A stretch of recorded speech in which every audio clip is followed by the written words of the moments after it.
नमस्कार, आप सभी का स्वागत है। भगवान श्री कृष्ण कहते हैं कि जिसका जन्म हुआ है उसकी मृत्यु भी निश्चित है। मनुष्य ही नहीं, समस्त देवी देवता, पशु पक्षी, वनस्पति, ग्रह, नक्षत्र और तारे, यहाँ तक कि संपूर्ण ब्रह्मांड की भी आयु निश्चित है और एक न एक दिन इन सभी को समाप्त होना ही है ताकि इनका पुनर्निर्माण किया जा सके। इसे ही काल चक्र कहा जाता है। जन्म मरण के इस चक्र में मनुष्य अपने कर्मों के अनुसार अलग अलग योनियों में जन्म लेता है और ये क्रम तब तक चलता रहता है जब तक कि उसे मोक्ष की प्राप्ति नहीं होती। गरुड़ पुराण के अनुसार मृत्यु के पश्चात मनुष्य के शरीर से अंगुष्ठ के आकार का आत्मा जब बाहर निकल जाता है तब उसका शरीर जड़ हो जाता है। यम के दूत उस आत्मा को अपने पाश में बांधकर यमलोक ले जाते हैं और वहां पर उसे उसके कर्मों के अनुसार दंड दिया जाता है।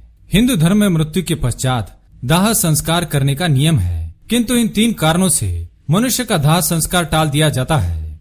सबसे पहला कारण, सूर्यास्त के बाद यदि किसी मनुष्य की मृत्यु होती है तो हिंदू धर्म के अनुसार सूर्यास्त के बाद उसका शव जलाया नहीं जाता है। इस दौरान शव को रात भर घर में ही रखा जाता है और किसी न किसी को उसके पास रहना होता है। उसका दाह संस्कार अगले दिन किया जाता है। यदि रात्रि में ही शव को जला दिया जाता है तो इससे व्यक्ति को अधोगति प्राप्त होती है और उसे मुक्ति नहीं मिलती है। ऐसी आत्मा असुर, दानव अथवा पिशाच की योनि में जन्म लेती है। दूसरी बात, यदि किसी व्यक्ति की मृत्यु पंचक काल में हुई है तो पंचक काल में शव को जलाया नहीं जाता है। जब तक पंचक काल समाप्त नहीं होता है तब तक शव को घर में ही रखा जाता है और किसी न किसी को उस शव के पास मौजूद रहना होता है। गरुड़ पुराण में उल्लेख मिलता है, यदि पंचक में किसी की मृत्यु हो जाए तो उसके साथ उसी के कुल खानदान में 5 अन्य लोगों की मौत भी हो जाती है। इसी डर के कारण पंचक काल खत्म होने का इंतजार किया जाता है। तीसरी बात, यदि कोई मर जाता है परंतु उसका दाह संस्कार करने के लिए उसका पुत्र या पुत्री उसके पास ना हो तो उनके आने तक इंतजार किया जाता है। तब तक शव को घर में ही रखा जाता है और किसी न किसी को शव के पास रहना होता है। कहते हैं कि पुत्र या पुत्री के हाथों से ही दाह संस्कार होने पर मृतक को शांति मिलती है, अन्यथा वो भटकता रहता है।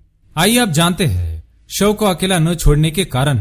सबसे पहला कारण, शव को अकेला छोड़ दिया जाए तो उसके आसपास चींटियां व अन्य कोई नरभक्षी रेंगने वाले प्राणी या पशु आकर शव का मांस खा सकते हैं, इसलिए वहां पर कोई ना कोई व्यक्ति बैठकर शव की रखवाली करता है। दूसरी बात, रात में मृतक शरीर को अकेला छोड़ दिया जाए तो आसपास भटक रही बुरी आत्माएं उस शरीर में प्रवेश कर सकती है। इससे मृतक के साथ साथ परिवार को भी संकट का सामना करना पड़ता है। तीसरी बात, शव को अकेला इसलिए भी छोड़ा नहीं जाता है क्योंकि मृत्यु के बाद मृतक की आत्मा वहीं पर रहती है। जब तक उसका शरीर अग्नि में भस्म नहीं हो जाता है तब तक उसका अपने शरीर से जुड़ाव बना ही रहता है।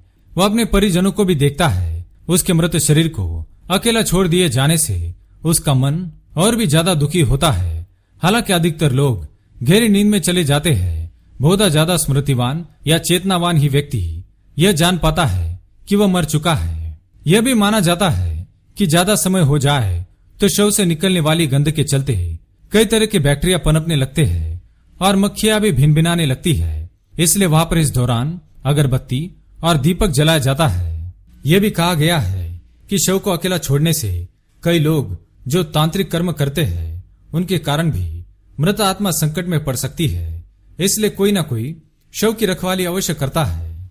तो इस प्रकार से गरुड़ पुराण के अनुसार शव को कभी अकेला नहीं छोड़ना चाहिए। अगर ये जानकारी आपको अच्छी लगी तो वीडियो को लाइक करें, कमेंट में जय श्री कृष्ण लिखना ना भूलें, साथ ही चैनल को सब्सक्राइब करें। धन्यवाद।